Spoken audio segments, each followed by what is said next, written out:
जय हिंद। आपका फिर से अपने YouTube चैनल लक्ष्य साथी पर स्वागत है। इसके अंदर हम देखने का प्रयास करेंगे कि प्लूटो ग्रह को किस प्रकार खोजा जाता है, बाद में किस प्रकार इसको एक ग्रह का दर्जा दिया जाता है, बाद में किन कमियों के कारण इस प्लूटो ग्रह को ग्रह की श्रेणी से हटाकर बोना ग्रह बना दिया जाता है। कहने का मतलब है कि इसके अंदर हम प्लूटो से संबंधित सभी जानकारी प्राप्त करने वाले हैं। यह हमारी जो कि भौतिक भूगोल पर सीरीज नंबर 2 है। सीरीज नंबर 1 में हमने जो कि सौर मंडल के बारे में देखने का प्रयास किया था। इसके अंदर हमारा कंप्लीट रहेगा जो प्लूटो ग्रह के बारे में। तो देखिए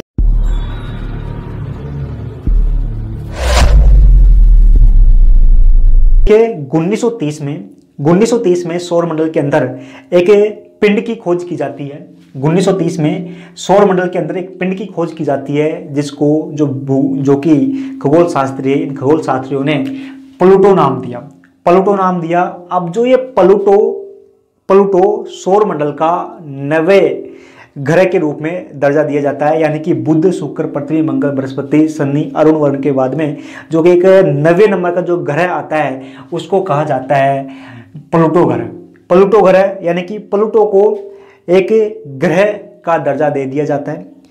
लेकिन क्या हुआ कि 2006 में जो अंतर्राष्ट्रीय खगोलीय जो संगठन है, 2006 में अंतर्राष्ट्रीय खगोलीय जो संगठन है, जिसके शॉर्ट फॉर्म IAU है, अंतर्राष्ट्रीय खगोलीय संगठन ने 2006 में जो ये प्लूटो ग्रह था, इस प्लूटो ग्रह को जो ग्रह की इसको मान्यता दी गई थी, इसकी मान्यता को छीन लिया जाता है।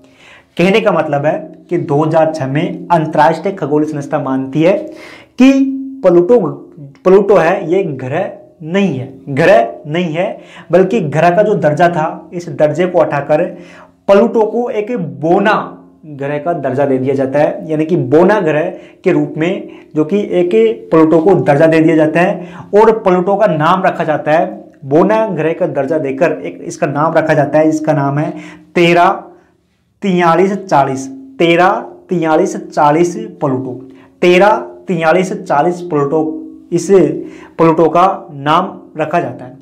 अब हमने एक तो मोटे तौर पर देखा, अब देखें कि हमको तभी समझ में आएगा कि आखिर किस कारण इस प्लूटो ग्रह को ग्रह की श्रेणी से हटा दिया गया। तो इससे जानने से पहले यह जानना आवश्यक है, आखिर हम ग्रह कहते किसे हैं, किन पिंडों को हम ग्रह मानते हैं। तो देखें कि सामान्य रूप से उन पिंडों को ग्रह कहा जाता है जो 3 शर्तें हैं मुख्य रूप से। इन 3 शर्तों का पालन करें, या कहेंगे 3 शर्तों का वो अनुसरण करें, या कहेंगे उनको ये 3 खूबियां हों। जैसे कि पहली शर्त है कि वो पिंड है ना, वो पिंड जो ग्रह बनने वाला है, वो पिंड सौर मंडल के अंदर हो, या कहें कि वो सूर्य के चारों ओर, जो ये सूर्य है और ये कोई पिंड है, ये सूर्य है ना, और ये कोई पिंड है। इस पिंड के अंदर ये योग्यता हो कि ये पिंड सूर्य के चारों ओर परिक्रमा करे, सूर्य के कक्ष में चारों ओर परिक्रमा करे। यदि एक योग्यता तो इस पिंड के अंदर ये हो, दूसरी योग्यता इस पिंड के अंदर ये हो कि ये पिंड इतना भारी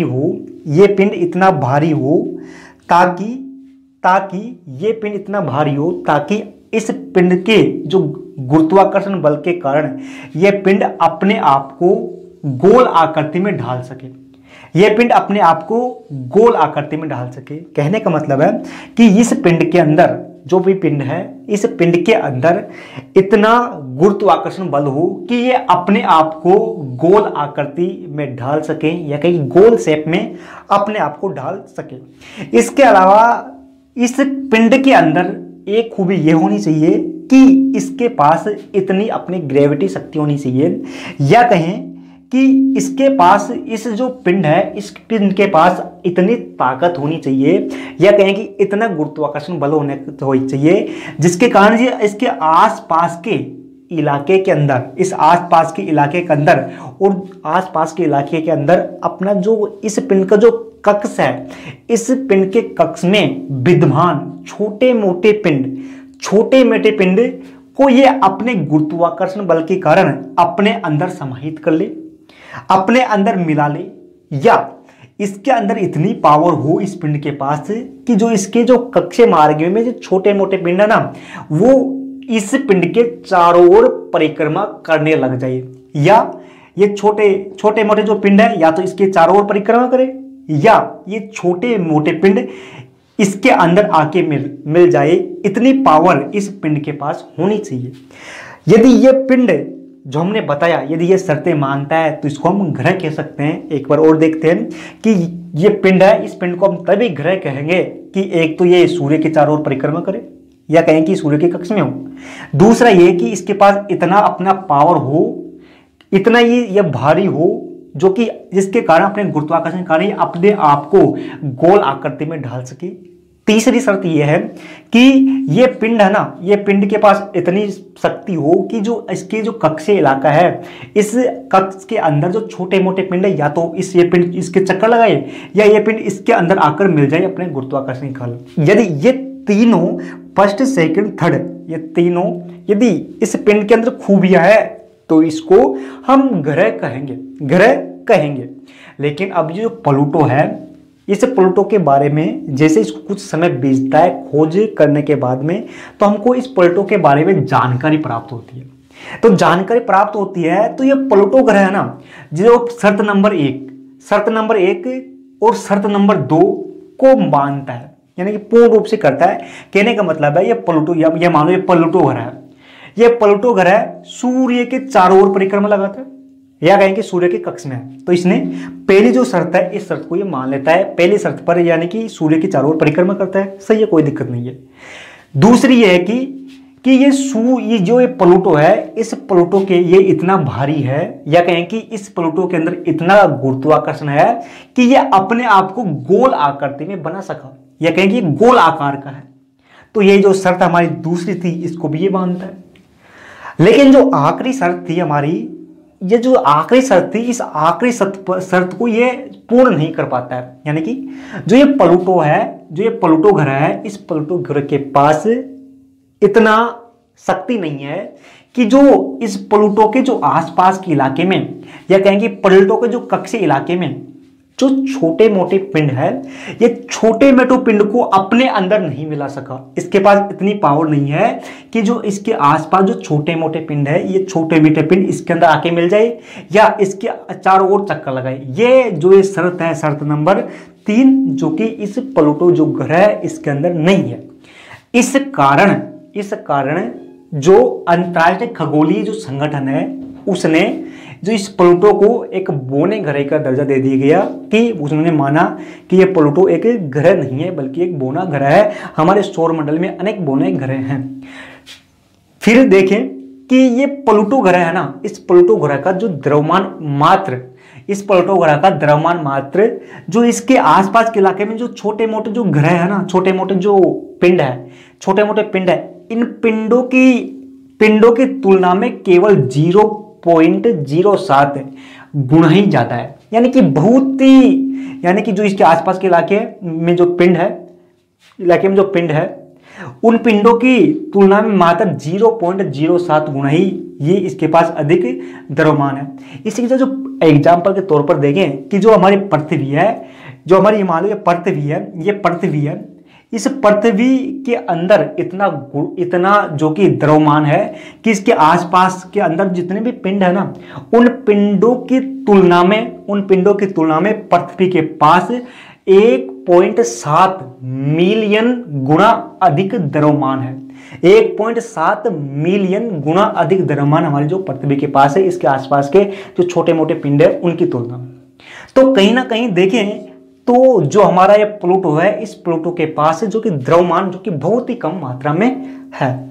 इसके साथ देखें कि प्लूटो ग्रह की जो बारे में कुछ जानकारी देखी, तो प्लूटो है ना, जो कि एक बोना ग्रह है जिसका नाम है इरिस के बाद में प्लूटो ग्रह सौर मंडल का दूसरा सबसे बड़ा बोना ग्रह है। इसी के साथ प्लूटो सूर्य के चारों ओर परिक्रमा करने वाला 10वां सबसे बड़ा ग्रह है। 10वां सबसे बड़ा ग्रह है जो कि प्लूटो है, जो कि सूर्य के चारों ओर परिक्रमा करता है। इसी के साथ देखें कि जो ये प्लूटो ग्रह है, ये प्लूटो ग्रह है, ये प्लूटो ग्रह जो कि क्यूपर मेखला में है, क्यूपर एक मेखला है, इस मेखला के अंदर ये प्लूटो ग्रह है। ये क्यूपर जो मेखला है, ये क्यूपर मेखला जो कि छल्लेदार ग्रहों, जो कि पिंडों का समूह है, एक छल्लेदार पिंडों का समूह है। इस छल्लेदार पिंडों का समूह को हम कहते हैं क्यूपर मेखला। अब एक क्यूपर जो मेखला है, यहाँ पर जो क्यूपर जो मेखला है, ये क्यूपर मेखला है, ये क्यूपर मेखला जो कि सूर्य से, क्यूपर मेखला जो कि सूर्य से लगभग 30 से 50